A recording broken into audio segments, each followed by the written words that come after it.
பெரிய அளவுல விளம்பரப்படுத்தாம ரொம்பவே ரகசியமா எளிமையான முறையில கல்யாணம் பண்ணிக்கிட்ட பிரபலங்கள் யாரெல்லாம் தெரியுமா? லிஸ்ட்ல நம்ம ஃபர்ஸ்ட் பார்க்க போறதே ஆர்யா. பல வருஷமாவே தமிழ் சினிமாவுல மோஸ்ட் எலிஜிபிள் பேச்சுலரா இருந்தவர் தான் ஆர்யா.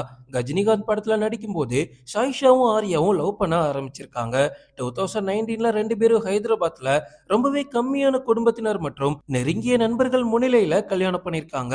இவங்களோட திருமண அறிவிப்பு திடீர்னு வெளியானதுனால பல ரசிகர்கள் மிகப்பெரிய அதிர்ச்சி அடைஞ்சாங்க.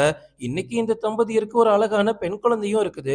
லிஸ்ட்ல நம்ம அடுத்து பார்க்க போறது ஆதி. ஆதியும் நிக்கி கல்ராணியும் எப்படி கல்யாணம் பண்ணிக்கிட்டாங்க அப்படின்ற கேள்வி இப்ப வரைக்கும் நிறைய பேருக்குள்ள இருக்கு. தமிழ் மற்றும் தெலுங்கு திரைப்படங்கள்ல ரொம்பவே ஃபேமஸ் ஆனவர் தான் இந்த ஆதி. இவரும் நிக்கி கல்ராணியும் மரகத நாணயம் படத்துல இருந்தே காதலிக்க ஆரம்பிச்சிருக்காங்க. ஆனா ரெண்டு பேரும் லவ் பண்ற செய்தியே வெளியே சொல்லிக்கிட்டதே கிடையாது.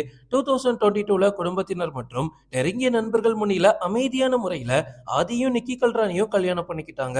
லிஸ்ட்ல நம்ம அடுத்து பார்க்க போறது கார்த்தி. நடிகர் சிவகுமாரோட இளைய மகனான கார்த்தி தன்னோட தனிப்பட்ட வாழ்க்கையை எப்பவுமே ஊடகங்கள்ல இருந்து தள்ளியே வச்சிருக்காரு. 2011ல அவங்க ரஞ்சினியை கல்யாணம் பண்ணும்போது ரொம்பவே குறைவான விருந்தினர்கள் மட்டும் தான் கலந்துக்கிட்டாங்க. பெரிய அளவுல பிரம்மாண்டமா கார்த்தியோட கல்யாணம் நடக்கல. சூர்யாவோட கல்யாணம்லாம் ரொம்ப ரொம்ப கிராண்டா தமிழ்நாடே ஆடி போற அளவுக்கு சிவகுமார் நடத்தினாரு.